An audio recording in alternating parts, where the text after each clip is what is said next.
We come here to verse 34 of the 9th chapter of the Gospel of John, the interrogation between the man who was born blind and now sees, and the religious leaders who are trying to poke holes in the story that he's telling and the case he's making.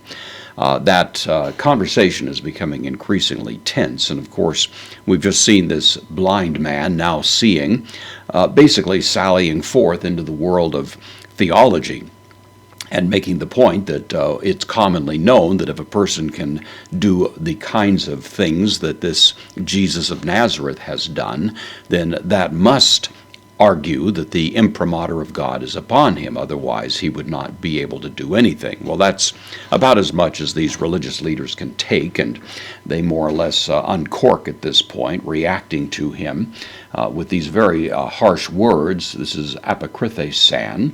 From apokrynomai, I answer, usually takes the dative as we find it right here. It's a deponent verb. This is the third person plural aorist active indicative. So they answered. Kai, the connective, epan, and said, second aorist from lego, I say, although occasionally it can have the first aorist ending as we find it here. So third person plural, aorist active indicative, they answered and said, auto, the dative singular masculine pronoun, to him. In, the preposition takes the dative, hamartiais, the dative of hamartia, sin. This is the dative plural of that feminine noun, and so in sin, su is present here to give emphasis, you, and then egenethes from genao, I am born.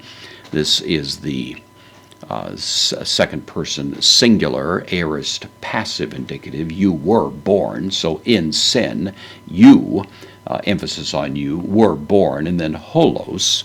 Holos here is an adjective, neuter, you were born holy. So the idea is that in sin you were born completely in sin. In other words, there was sinfulness about everything in your birth. That's the idea here.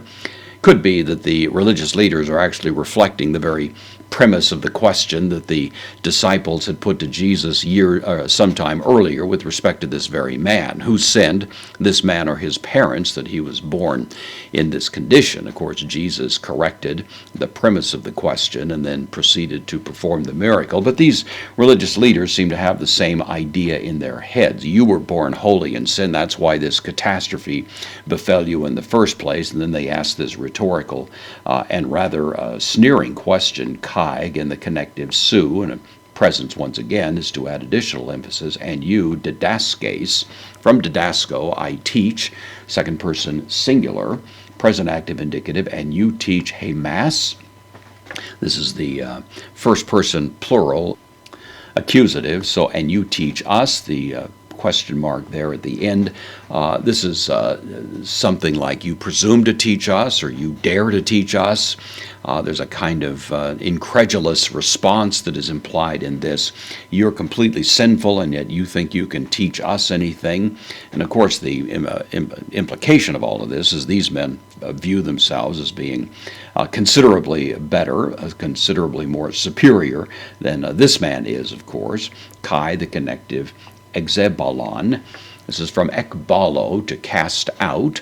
This is the third person plural, aorist active indicative. They cast, auton, the direct object of the verb, masculine accusative singular. They cast him, exo, the indeclinable adverb, out. They cast him out. Been some conversation as to whether or not this means they cast him out of the synagogue or simply cast him out of the meeting, but the word is commonly used to apply to being kicked out of the synagogue, and I think it's probably better to assume that that's what has taken place. So even though the man was the recipient of a great benefit through the miracle that Jesus performed, he is at the same time, of course, paying for it by being cut off from the synagogue, which is also a way of saying he's cut off from the marketplace, cut off from ordinary means of employment, that kind of thing. It's quite a catastrophe, really. And yet, I'm sure from his point of view, it was worth it to receive this great benefit that he had received from Jesus.